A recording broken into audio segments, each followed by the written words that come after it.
প্রত্যেক দিনের মতো আজও সকালটা শুরু হয়েছে সেই 5টার সময়। আর আজও সেই একই কাণ্ড, চোখ ডলতে ডলতে ঘুম থেকে তো উঠেছি, আবার ঝিমিয়ে ঝিমিয়ে রান্নাটাও শেষ করছি। আজ ভেবেছিলাম বরের জন্য একটু স্পেশাল করে কিছু বানিয়ে দেবো সকাল সকাল। তো ডালের সঙ্গে দেখবে 2-3 পদের ভাজাভুজি না হলে কিন্তু ভালো লাগে না খেতে। আর সেই মতে ঘরে পটল ছিল, তো ভাবলাম পটল ক্যাপসিকাম যখন আছে তখন একটু বড়া বানিয়ে দিই বেসন দিয়ে। এমনি পটল আমি ভেজেছি, আবার সঙ্গে বড়ার আয়োজনও করেছি। জানি না কত দূর কি রান্না করতে পারবো, কারণ সকাল সকালে এই আধা ঘুম চোখে আমি সবটা করে উঠতে পারবো কিনা আমি নিজেও কনফিউজ। তবে আয়োজন যখন করে ফেলেছি, রান্নাটা শেষ আমাকে করতেই হবে। তো এদিকে ক্যাপসিকামের বড়াগুলো ভাজতে বসিয়ে দিয়েছি, আর এদিকে দিয়েছি পটলের বড়াগুলো। তো দুটো কড়াইতে দুদিকে বসিয়ে দিয়েছি, বেশি সময় লাগবে না।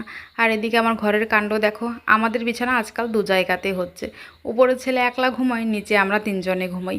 মেয়ে যখন ঘুমিয়ে পড়ে তো ওকে বিছানায় তুলে দিই, কারণ পাকাতে ঘুমানোটা খুব একটা ঠিক নয়। আমাদেরও গা হাত পা খুব ব্যথা হয়ে গেছে। তো সেই জন্য মেয়েকে তুলে দিই, আবার ও যখন টের পায় নিচে চলে আসে। তো এইভাবেই রাতটা কাটছে আমাদের। আর সকাল সকাল সূর্যি মামা আজকে একটু দেরি করে উঠেছে, ওনার আগে আমি উঠে গেছি।